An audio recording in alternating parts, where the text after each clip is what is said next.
So everyone, and I mean everyone, raves about how great SUNEATER is. And I hate that I'm saying this because, I was excited for it and everybody else is so in love with it.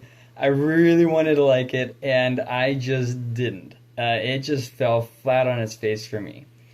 So SUNEATER is a series by Christopher Rocchio. It begins with a book called Empire of Silence. Basically, it follows the life of a noble in futuristic sci-fi times. Okay, there's plenty of different elements thrown in. It's not where it's just going to be super high tech all the time. There's going to be some things that feel very science fiction, some things that feel very old timey, and it works. Like the world works. It's just well, I'll get to my thoughts in just a minute. I'll stay on track. And that's the basic summary of the story. There's a lot of stuff that happens. There's a lot of stuff that goes on. It follows the life of this noble, Hadrian. As far as content in the book, there really isn't anything here that would say, like there are a few scenes that are a little bit graphic as far as violence. But language really isn't too bad. Violence really isn't too bad overall.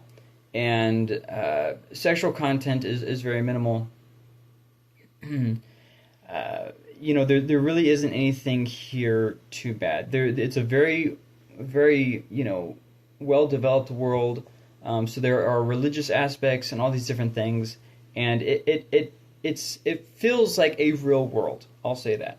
Now I'll go to my thoughts on the book. First off, it was just so incredibly boring. It wasn't a world that I wanted to keep on visiting and seeing, and like I say, I DNF'd it. I'm over it. If you have to go through hundreds and hundreds and hundreds of pages to get to a part that will finally pique your curiosity, that's not worth it to me. I have too many other books that I really want to get into.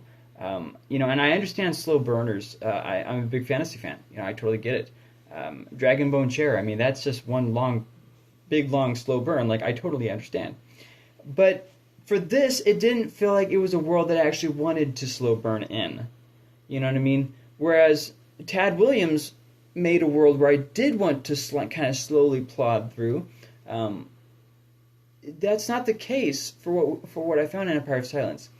You have this guy who's supposed to have lived for hundreds of years, and his observations do not seem mature and wizened. He doesn't say things that are like, wow, that's very profound and deep, at least not, for the first bit. And it's one of those things where I was kind of expecting a little bit more, like when you read Malazan, for instance, it has a lot of things that you can tell the author is an intelligent person.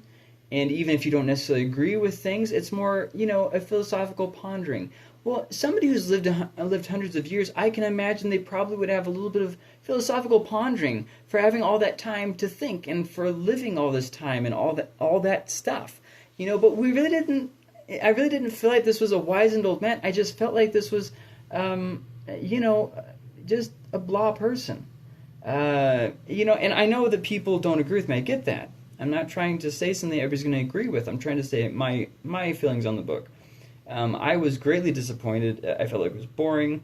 I felt like it wasn't something that I wanted to visit.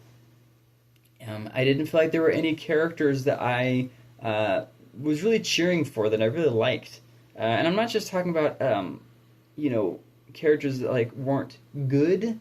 I'm okay with characters not being good, like in Chronicles of the Black Company, right? But what I'm not okay with is when there's no characters that I actually care about.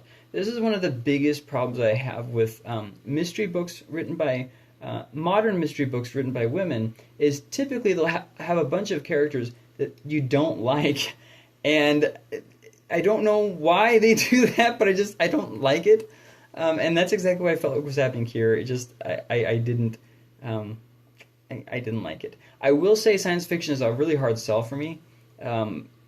But whereas Dune had great complexity to it, this one just didn't really capture me, and that's really all there is to say about it. But hey, what did you think about SUNEATER? Post your thoughts about the series below.